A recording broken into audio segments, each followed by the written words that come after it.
I'm waiting for it to say on air. On air! We're on air! I didn't hear the ding. Darn it. My whole video's probably started with me there going, I'm waiting for it to go on air. Anyway. Hello, ladies and gentlemen. How are you doing? Jo Barnes here, and welcome to another session of Mind, Money and Marketing.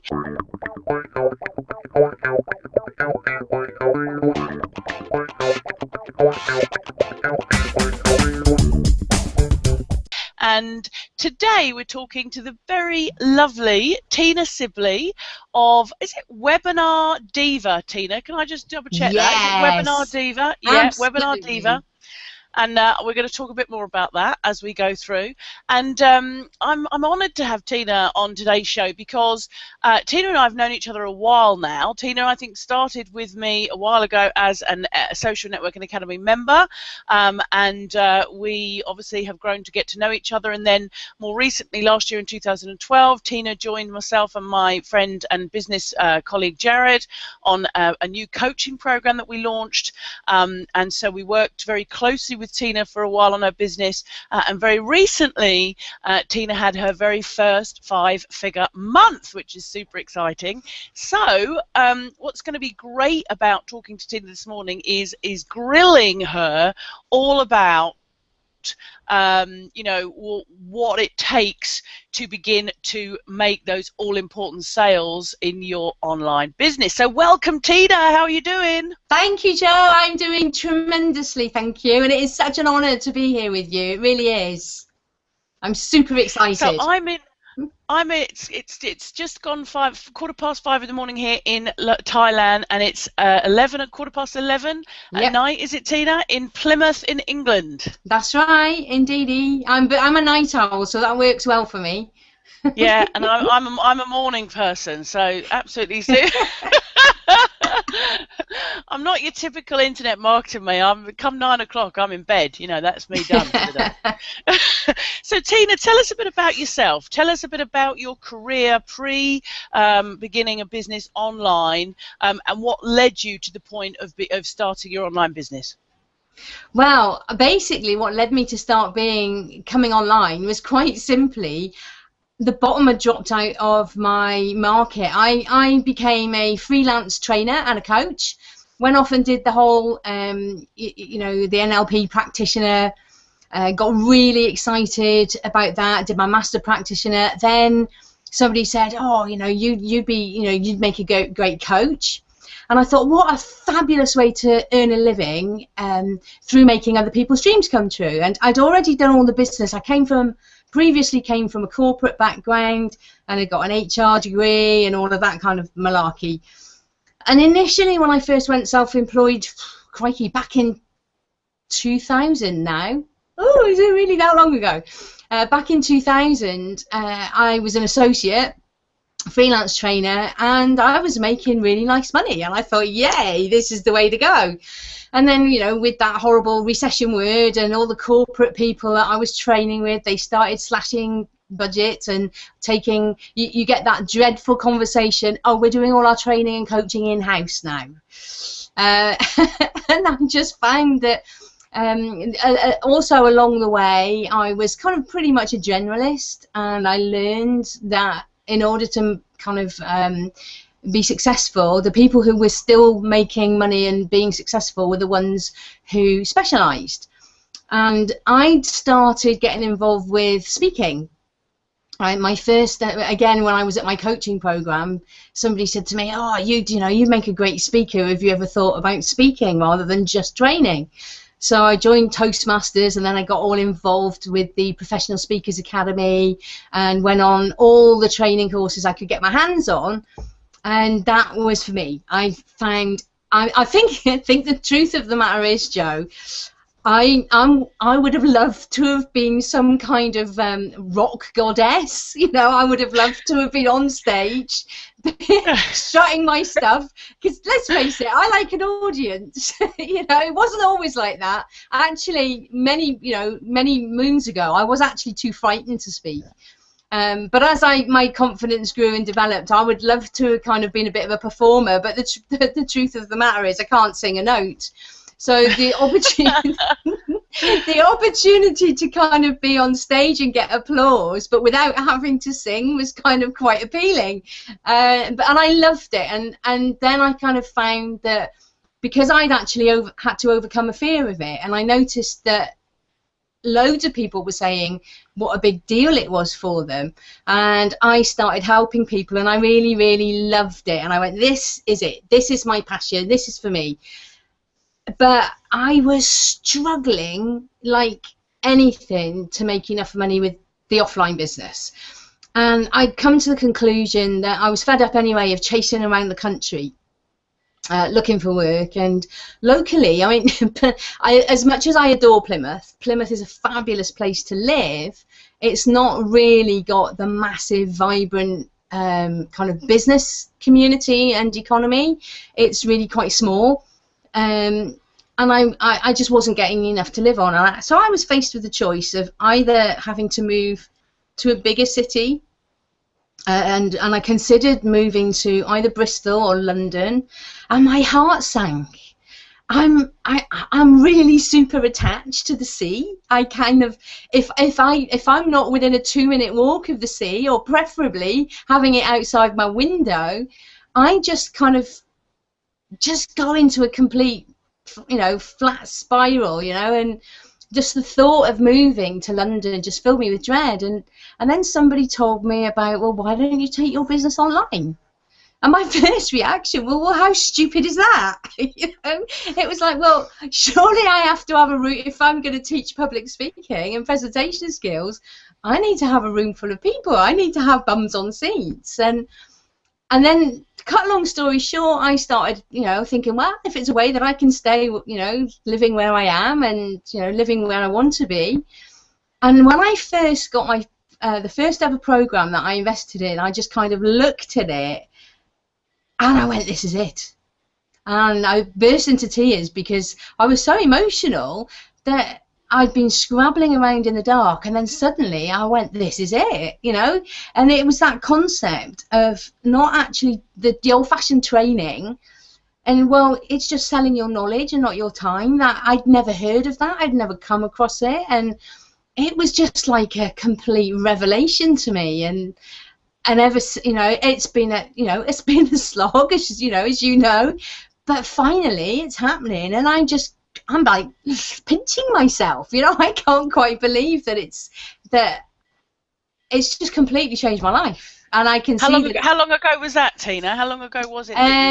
Almost, it was almost 3 years ago. It was probably 3 years ago right now. And I'll tell you what happened. I remember it vividly. So if you'd been with me, you would have been sat in my bedroom, and I was at that stage. Talk about the lowest of the low. I mean, I had got to a stage where I couldn't even afford my own apartment. I was living in a bedroom in a shared house. It was damp. It was horrid. I hated it. I was sharing with a whole load of other people and having to share bathrooms and kitchens and that kind of stuff, which I hated. And I remember I was waiting for some feedback. I had been coaching a guy up in Aberdeen, and he was he was a bigwig in the gas and oil industry, and he'd had to speak at a big conference, and I wanted to know how he got on. And finally, because although he loved the day with me, I said, well, that to me is no measure. I said, my measure is how you did on the night. And I got a phone call to say it was amazing. And I just put down the phone after hearing he was so incredibly happy. It had gone really, really well. I put down the phone and I just burst into tears. And my partner was with me, and he said, what's the matter? Didn't it go well? It's brilliantly. He says, well, why are you upset? For heaven's sake. And I just said, well, I'm going to clean this up a little bit, but if I'm so blinking good, why am I so blinking broke? And that was a transition, and that was pretty much 3 years ago, and it took me until Christmas. It was Christmas that between kind of October and Christmas, that I found out about the internet, and I actually signed up for the program just before Christmas. And just set me on a completely new path, which I'm very grateful for.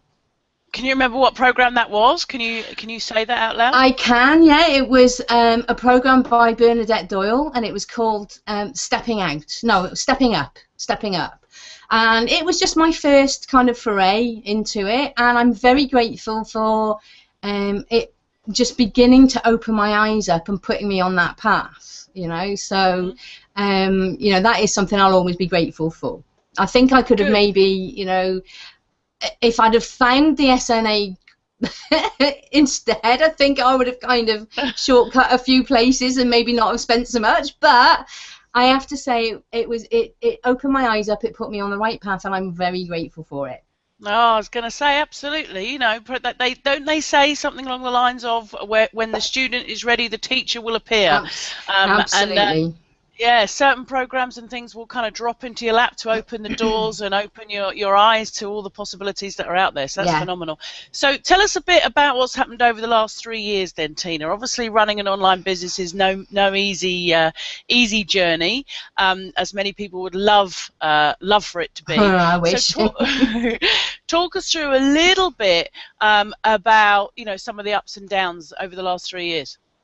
Well, once the first thing that really opened my eyes was when I went to Bernadette's conference in January 2000 and what would that have been, 11. And the thing that really I started to understand was how many people were out there who were doing this kind of stuff and how much money individuals were spending.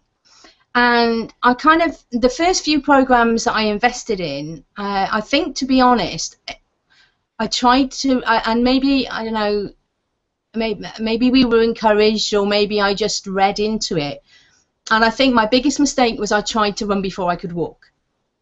And I remember really being encouraged to do our very first webinar, which would launch a program which was going to cost £997, bearing in mind that I had no list. I mean, 6 months previously, I'd never even heard of an autoresponder, you know, let alone what? How do you do that? So I had no list, I had no clue, I had no Facebook page, I had no idea, no clue. And yet, you know, here I was just trying to follow a template and think I was going to run a webinar and I was going to sell 20 programs at £997, and I don't think any of us on that particular program sold any. Well, actually, I think there were about 100 of us. 2 people sold something. And I think, again, it was just being too ambitious too soon and not getting to understand and not getting to grips with the basics. I think the very first thing is you have to really do your homework on the basics. And without that, nothing happens. It was like building that sort of proverbial castle on sand and quicksand as well. And it was so disappointing. I was gutted. You know, I thought this was going to be my lifesaver, and it didn't happen. But I think one of the things it did give me was hope, because I could tell as we were going through the process, I kind of started to get the gist. Hang on a minute, this isn't failing because of me. This is failing because of the model. And I could see that actually what we needed to do was build a following and sell lower price products and all that kind of thing. And then I kind of wandered around in the wilderness thinking, well, now what?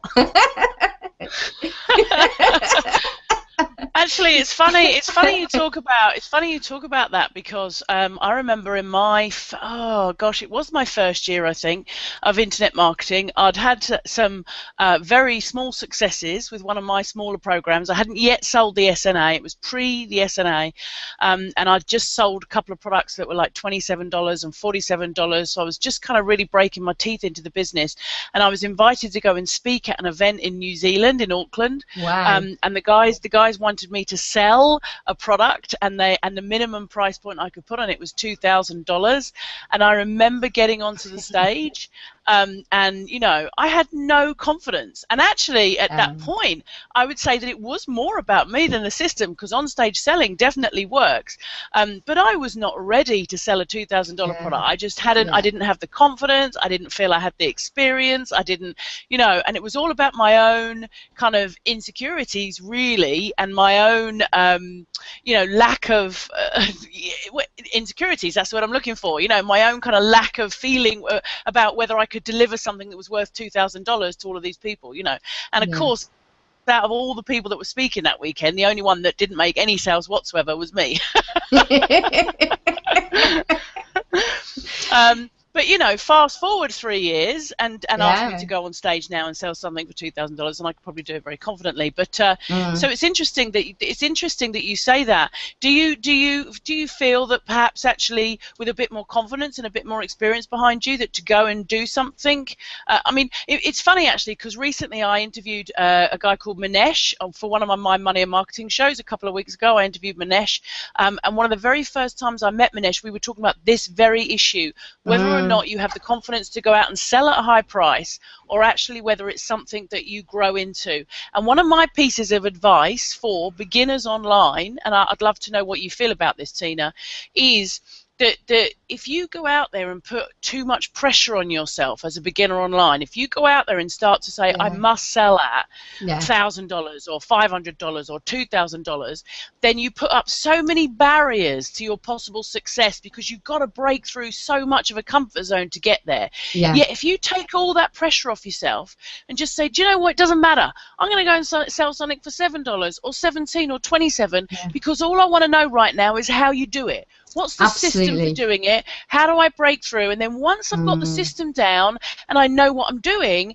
then I can take it to the next level and the next level and the next level as my confidence grows. What's your thought on that? Absolutely, 1,000% agree. Because I mean, for us, one of the reasons I'd say I think it was a system was we were taught kind of what to do. Well, you know, go and promote yourself on social media, get on Facebook, get on Twitter, get on LinkedIn. But we weren't really told how to do it, and also we were doing it too soon. First of all, too soon, because we didn't have any connections. So we didn't have any joint venture partners. We didn't have any social media following. I think I had 100 friends, you know, on Facebook, if that. Less than that, I think. So it was a combination of that, and on top of that, I didn't have the confidence as well. And although I think maybe right at the very beginning I was probably a bit ignorant in, I probably think I had kind of, in a way, false confidence at first, because I thought, oh, this is the way that it is.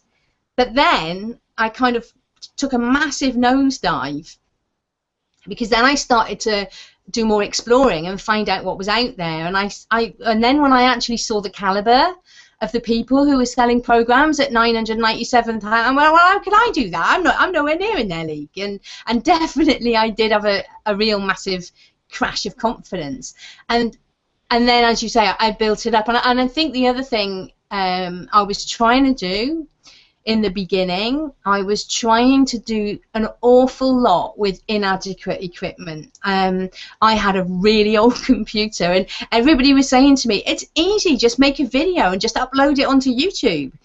And that was fine if you didn't have a computer that was about 10-year-olds and just not up to the job, you know, and it just wasn't happening. So fortunately, a really good friend of mine said, oh, I've got a computer sat under my bed that's not doing anything. Do you want it? Yes, please, you know, and gradually started upgrading stuff. But I was just clueless. And I think the biggest thing is to get the right learning and keep learning. And because for me, technology was massive. And my biggest bugbear, there are so many wonderful developers out there. I hope you can't hear that. The fire alarm's just gone off in my building. Is it? Can you hear it? I can just hear something very in the background. We're just going to shut the door. So no, don't come in. Oh, do you need to? Do you need to get out? Do you need to get out? No. It's always happening. It's one of those things. I think somebody downstairs has probably burnt a toast. One of these days, though, it goes off so often. One of these days, it's actually going to be a real fire, and we'll all just ignore it. But it's really annoying. It always happens when I'm live on air or whatever. Anyway, where was I? I've got completely lost. It's all right. I want to ask you a specific question. Tell us when your breakthrough moment was. What do you feel was your breakthrough moment online? My breakthrough moment was when my biggest breakthrough moment was because of my lack of confidence, I went into student mode, and I just learned and learned and learned and learned and learned. And it wasn't until I realised, you know what, continuous learning is good, but if I'm going to get anywhere, I've got to have the confidence and the courage to actually put a kind of mentor hat on myself and make that switch. And just I'd read so many things and interviews about this whole you just got to get out there and claim it, and it wasn't until I actually thought, well, do you know what, I'm going to do it, and I'm going to start running webinars on what I know best, which is about public speaking, and I'm just going to get practice, and I'm going to start doing it. And again, it was just selling. I think my very first sale was a product which was $7, and you know this because it was under your inspiration when you said build a product in a day, and I did it, and I sold 4, and I was like over the moon. And I just kept doing it, and I think it was that breakthrough was a mind shift in stopping being, well, not stopping being a student, because I'm going to be a student forever. But at some stage you have to step out of that and step into the kind of teacher mode, I guess, for want of a better word. And if you're going to make money online selling what you know, you've got to, and teaching what you know, you've got to start teaching. So I think it was just doing it. So you've got to go from a point of learning this stuff and then actually putting it into action. Yeah. Absolutely, definitely. Actually taking what you're learning and then going out there and making it actually work. Yeah, and kind of stuffing what people who might criticize you are going to say, and just thinking, well, okay, it doesn't matter, because it is scary, you know. And for me, I put a lot of pressure on myself, because being a kind of presentation skills trainer, I kept thinking, oh, but my stuff's got to be really good then. You know, my presentations have got to be perfect, and my videos have got to be perfect on, you know, on my opt-in page, and et cetera, et cetera. And yeah, you know, when it came to webinars initially, I was new to the technology. It was a different way of presenting than what I've been used to. And I kept waiting until my knowledge and skill was as good online as it used to be offline. And I just thought, there's only one way I became good at speaking on stage, and that was by doing it and putting my foot in my mouth so many times. And I thought, I've just got to repeat that online then. I've just got to do the webinars. I've got to make the mistakes. I've got to, you know, have the outtakes. And I thought, right, that's just the way that it is. And for me as well, it's really encouraging that the world is changing, because in the past, presenters always used to have to be, you know, a bit like the BBC, you know, kind of all a bit stiff and proper. Yeah. And the way it's going now, people don't actually want that anyway. People want more relaxed, which is great for me, because that's my style. I prefer to be relaxed. So yeah, great for me too, because can I just say that while you're talking, I'm sat here playing with my hair, because every time I come on screen I notice that I'm having a particularly bad hair day today. And I'm thinking to myself, don't worry about it, Joe, it's a hangout, it's cash, people will be forgiving, you know. And you just think, thank God that the world is changing and that it's more relaxed today, because quite frankly you always look lovely. Tina, that being said, what you've just been talking about there, about obviously making mistakes and, you know, just taking action and doing it and stuffing what other people say and all that kind of stuff. With that being said, what do you think has been, not only for you, just taking on board your own experiences, but also looking at people around you, what would you say is one of the things that really does hold people back from moving closer to their goals and achieving what they want? What would you say has been some of the things that's really held you back, and that you can look around you now and really empathize with other people out there and say, gosh, I know what's holding you back. If I could grab you and say, go and do this, because it will move you past it, what would you say? I think the biggest thing is procrastination, probably based out of fear. Thinking that we've got to have all our, you know, little ducks lined up in a row before we go out and do something. And I know I've been guilty of that, especially when it comes to technology. I kind of thought I had to really get my head around all the technology and get it working. And oh crikey, the number of times I've been in tears because I couldn't make something work. And I kind of think and I wish, looking back, I'd been more savvy about getting people to help me. I'm blown away by the generosity of people, and if you just ask and you just say to somebody out there on any of the forums or whatever, I'm trying to do this and I can't do it, you know, help. You know, people are so willing to help, and I think that's the biggest thing, is just, you know, recognize that you can't be good at it all, and where you're not, just ask for help, and even outsource. I mean, it's difficult in the beginning because you don't know what you're outsourcing and you don't know who to outsource to. But again, that's where asking people who've been in the game for a little bit longer, they know who to outsource to, they know what a good rate is, they know where to go to find those kind of people. And you know, good old Fiverr. I've had some brilliant jobs done for me on Fiverr, which previously I would have spent weeks trying to do myself and not having the success with it that I wanted to. So don't get caught up in the tech stuff is the message there, right? Don't get, because I see so many people get really caught up in all the tech stuff, and sometimes I think it's a bit of an excuse. You know, if I do tech stuff all day, then I am actually doing something. Yes. I'm kind of justifying the fact that I'm doing something. Yeah. Yeah, and you know, for me, I mean, like this weekend, I mean, I've just kind of taken on board, you know, the big leap to go from Aweber to Infusionsoft, and I started struggling with it because I was trying to set up a webinar and make it speak to my webinar platform, and I just thought, oh, stuff this, and so I contacted somebody and I went, right, there you go, that's what I want you to do. And what I did was I found somebody who wanted to learn Infusionsoft to offer it as a service to other people. So, you know, I got a really good discount rate by saying, well, look, you know, you can have my login and you can learn how to use it, and obviously he's going to have my login anyway to do my tech stuff. But it's a real win-win. You know, you haven't got to pay top dollar all the time, but because he's a techie guy, I knew he'd pick it up really quickly, and he did. It was fantastic, you know, for both of us. So I said to him, I said, I can feel a joint program coming on here. I'll introduce it. You do the techie bits, and because there's going to be so many people. And I've already had, because I actually posted it on Facebook. I said, "Oh, been struggling with technology, feeling relieved, just got rid of it."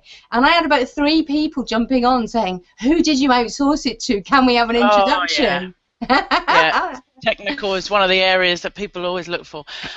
Tina, I just want to touch on mentors, because I know when I introduced you today, I talked about the fact that you worked with me for a while, but I know that I wasn't the only one. You've had 2 or 3 key mentors in your business now.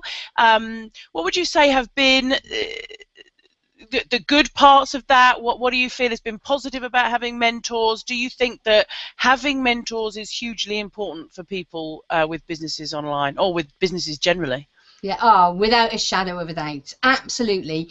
If I hadn't gone through my mentoring programs, I would probably still be banging my head against a brick wall, still procrastinating, still wandering around trying new, you know, different things, because I would think that wasn't working. And a lot of the time I think it would have been because I was frightened to put my head above the parapet. And I can honestly say that it was the fastest thing that's propelled me forward. And my only thing I would do differently is I would have done it sooner. Because, I mean, first of all, I mean, when I joined your program, it was brilliant, because that's the one thing the lovely Jo doesn't do is sit there and have a nice fluffy chat. I mean, it's kind of that boot up the bum when you need it. And I remember once I went through a real dip of doing stuff and thinking, oh, you know, I remember getting that feeling, and I'm sure loads of people can relate to this, but I felt I was talking to the wall. I felt like, you know, Shirley Valentine, that I was talking to the wall and nobody was listening.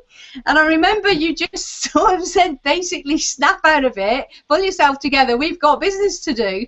And it was what I needed to hear, you know. And but not only that, it was the you know, advice on strategy and stuff which I didn't know about, because, you know, we're all coaches. We can, to a certain extent, coach yourself into the right mindset. But what you can't teach yourself if you don't know it is the strategy and the tools, and, you know, the kind of load of the stuff that we learned was just humongous. But then what I wanted was to really kind of go wider, and then I started getting mentoring off a guy called Nick James. And I remember the reason I went to Nick was because when we were looking at the whole speaking side of things, we were discussing that, do you know what, one of the things that would make sense is for me to start getting involved more in teaching, you know, webinars, because they are, after all, online presentations. And I remember saying, yeah, there's only one problem there, Joe. I don't really know an awful lot about webinars, and I'm quite new to them myself. And I remember you saying, well, you best get learning then. So I did. I mean, that was, crikey, that must have been about 9 months ago now. That was kind of quite early in, and so I did, and I immersed myself, and Nick James ran a 2-day webinar workshop, and I thought, right, and I remember also saying, how do you meet joint ventures? And I remember Jared saying to me, go where people hang out, go to the conferences, go to the workshops. So I thought, right, the 2-day webinar workshop will kill 2 birds with 1 stone. It will put me in touch with people, and it will give me all the stuff I want to learn about webinars. And then they did the sale to the mastermind program, and that was also a great buying decision, because through that I've got other joint venture partners. I'm being invited to be on an expert panel for a coach support service. I've been introduced to so many wonderful people who are now starting to take notice of what I do. And it was just fun. And I actually like as well, one thing I like about that is I am a people person, and although I love the online thing, they meet physically once a month, and I really enjoy that. I get a lot out of that physical meetup as well. And then I got brave. I thought, okay, if I'm going to be, you know, throwing my hat in the ring as being public speaking trainer and, you know, presentation skills and webinars and all of that, I need to benchmark myself against the best. And so I decided to take a look at what Andy Harrington was doing. And I, again, spent a fortune going through his training. But when I put together, it was like, you know, like a jigsaw, and all of those pieces come together. When I put together the stuff that you taught me, the stuff that Nick taught me, and the stuff that Andy taught me, that was when it was like magic, and I had that first 5-figure month. And it was like everything, all the learning just came together, and it was like bingo, and it was amazing. And none of that 5-figure month would not have happened without that mentoring. Not at all. I'm convinced. I'd still be probably doing, you know, a few 47s here and maybe a 37 there and a 27 there. But once I got on board with you and Jared and then Nick, and then I got greedy, because to be honest, the mentoring I had with you was so good, I just got greedy, and I just thought, well, what else could I buy? What else can I do now? So talking to people who are just starting out, Tina, people who, or maybe have been kind of going at it a while, what's your advice to them? What do they need to be doing consistently to be building that business and to be getting to the point where they do their first 5-figure month? Well, the first thing I would say is get a mentor, because it's so much easier having your hand held throughout the process. The second thing is not stop learning, that's not the right way of saying it, but start putting yourself out there. You know, just do it. And for me as well, with the whole way that the internet is going, opt-in pages are okay, great, fab, sales pages are fab, but it's that relationship building, and there's nothing that builds a relationship better than webinars. That's kind of, again, why I went into that, because I could see that.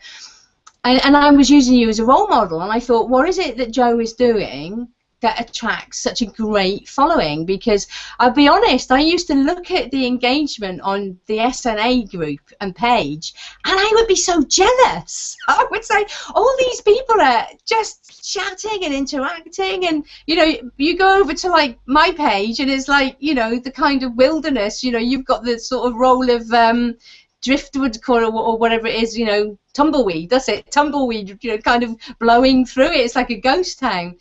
And then I kind of thought, yeah, but what you do is you do those regular webinars, and people have got to know you through doing those regular webinars. And so I thought, right, well, that's what I'm going to do then. And I still truly believe that a webinar is, number one, the best vehicle for showcasing your products and services, but number two, it's the best showcase for you, you know, where your you know, potential customers and your tribe can get to know you, because, you know, at the end of the day, I know it's a cliche, but we buy from people we know, like, and trust, and that's the best way of getting. And I actually say as well, be brave. And again, like you do a lot of hangouts and stuff, and you do a lot of videos where people could see you and connect with you. A lot of people do hide behind the voiceover PowerPoint presentation. You know, that's good, but for the first couple of times maybe where the nerves are kicking in, but be seen. So have a webcam on your webinars, you know, or use Hangouts as a type of webinar where people can really connect with you as a person, and I think that makes a big difference. And you've had your fair share of webinar disasters as well, haven't you, Tina? Oh, absolutely. A lot of people are like, I want to do a webinar, but gosh, I'm so worried I'm going to make a mistake. And I always repeat all of my first few webinars, which were absolutely complete corkers, quite frankly. In fact, I got known as being the webinar disaster queen at one point. And you've had your fair share of disasters as well, absolutely. haven't you? Yeah, this is where I think I could quite honestly and authentically say that catchphrase, you know, I've made the mistake so you don't have to. But no, seriously, I mean, I used to do things like forget to record them, so I had no replay to send out, so I'd have to sit there and do the whole thing again just so that I could send out a replay, or I'd mess things up massively. And certainly, even though I'd kind of been doing webinars a while and I'd already decided to claim the, you know, kind of webinar diva spot, because I'm claiming that. I thought, right, I've done the work, I've done the research, I'm just going to step into it and claim it. And then I thought, okay, well, let's start playing with Hangouts. And I was being interviewed by the lovely Julie Sommers for a Hangout, and she asked me a question, and I hadn't realised that, you know, you get the like 10-second countdown to when it goes on air, and I was talking about the whole, you know, presenter that is like all stiff. Can I say what I said, or shall I clean that bit up a bit? Oh, you.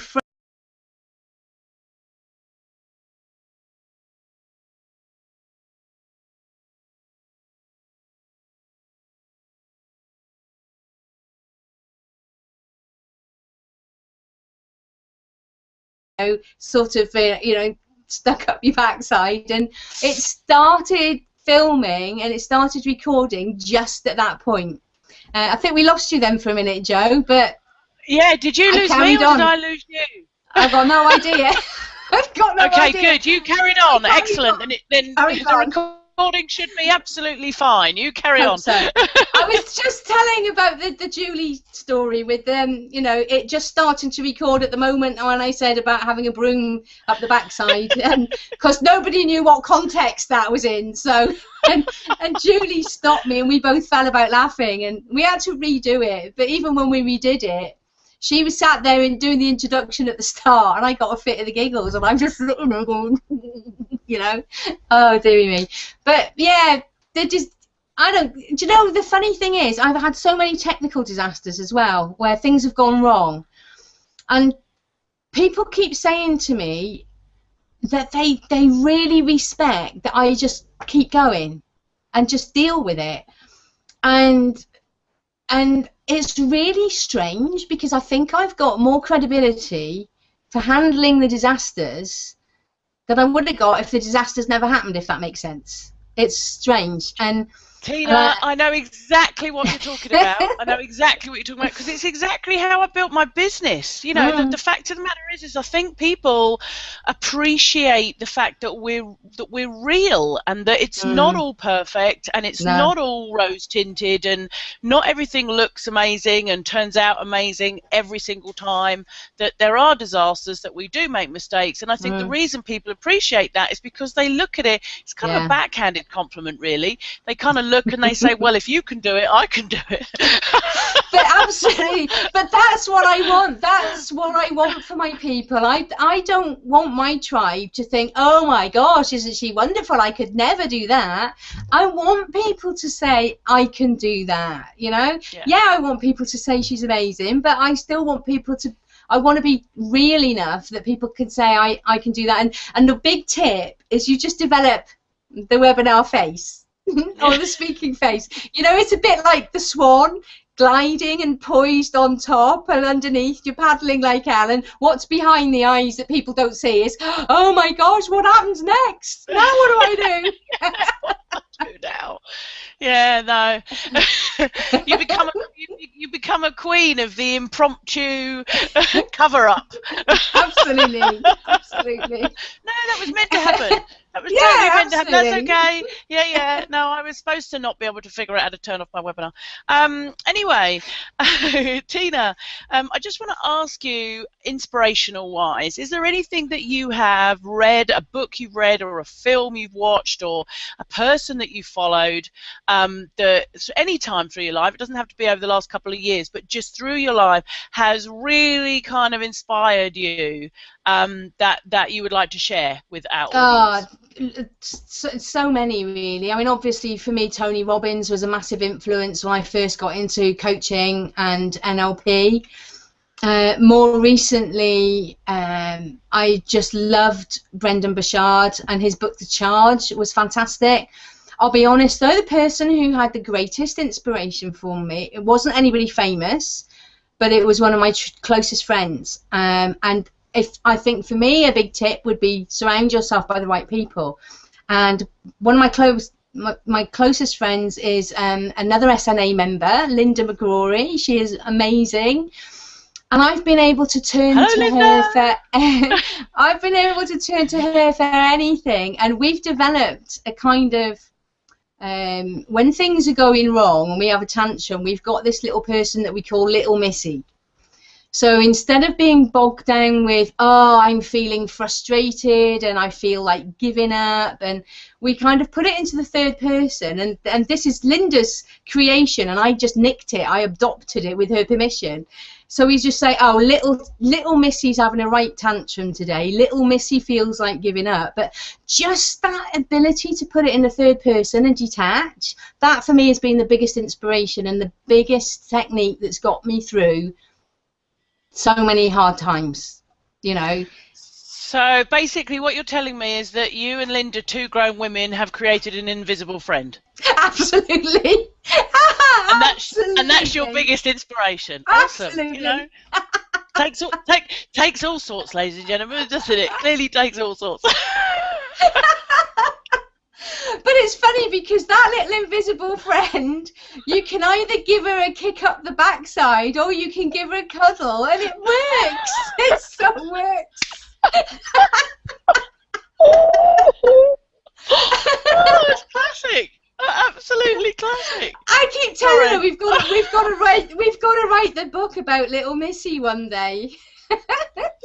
I think that would go a long way to clarifying that. Yep, I think that would be good. No, I jest. I'm sorry. Good. So, you know, it just shows, you know, what works, what keeps you inspired, what keeps you going. You know, it's we all need something to keep us going, keep us moving forward. And I love what you said about surrounding yourself with people that are going to empower you, lift you, energize you. I think that's really important. And also what you were saying earlier in the interview, Tina, about the fact that you love these monthly physical meetings as well. This is a very lonely business. This can be a very lonely business, this behind the computer stuff.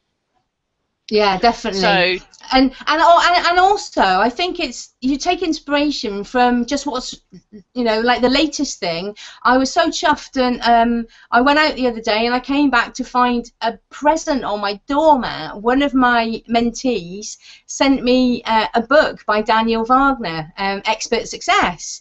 And it was fabulous, and that gave me new inspiration. It didn't necessarily teach me anything massively new, but it just gave me new inspiration, and new I love inspiration. it. I know every day I if I watch a video on a new funnel that somebody's trying out, or a Mm, new technique or something like that, it gives you even more yeah. inspiration. So Tina, it's been an absolute pleasure to have you here on the show. Could you just leave our viewers with a message? What would you say to people out there starting out? What's your message of inspiration today? My message of inspiration is get out there and do it. It's funny because again, from your inspiration last week, I created a little video called Start Spreading the News. I put it it's probably highly illegal because I used music from the New York, good old Frank, and it's stop hiding. It's like stop hiding behind that kind of rock, and step into the spotlight, and just you know my biggest message is that there are so many people listening who've got fabulous, unique talents that the world is desperate for, and you have to not only do a duty to yourself, but to do your duty to them by sharing it with them. Because unless you tell them about it, you're not going to be able to help them. So it's like, don't be shy, get out there, and there's loads of people who will help. So there you go, ladies and gentlemen. I heard some great advice in my very first few months of internet marketing from the great Jeff Walker, Product Launch Formula, who said the very same thing. Just get published. Those were his exact words, and Tina's just said exactly the same to you. So listen to these guys; they know what they're talking about. Tina, where can people find out more about you? They can find out more about me at the onlinepublicspeakingacademy.com, or that's a bit of a mouthful, so topsa.net for short, which is topsa.net. I couldn't get .com. They wanted to charge me £2,000 for it, so I had to go for .net. I know. So yeah, or I'm about to, or actually the best, my favourite is tinasibley.com, which is my blog, because I've got kind of loads of stuff on my blog as well. Great, and the links will be underneath this video when you're watching this video on the blog. All the links to go and find out more about Tina will be directly below this video, as will the PDF for you to read, the transcription, and the audio on iTunes. So Cool. Thank you so much for listening. Thank you so much for coming, Tina, and spending an hour with us today. It's been pleasure, inspirational to talk to you. I think one of the biggest things I would like to leave everybody with is one of the reasons that Tina is beginning to see some great success with her business is because she's an action taker, and there's no other word for it, quite frankly. It's all about action. Has Tina made mistakes? Absolutely. Has Tina got things right? Absolutely. Has she struggled? Has she spent some money? Has she spent hours? Has she, done all that? Absolutely. But the most important thing is she's just kept going and taken action and more action and learnt from mistakes and kept trying different things and taken more action and taken more action. And congratulations, Tina, because you completely deserve all the success that is coming your way.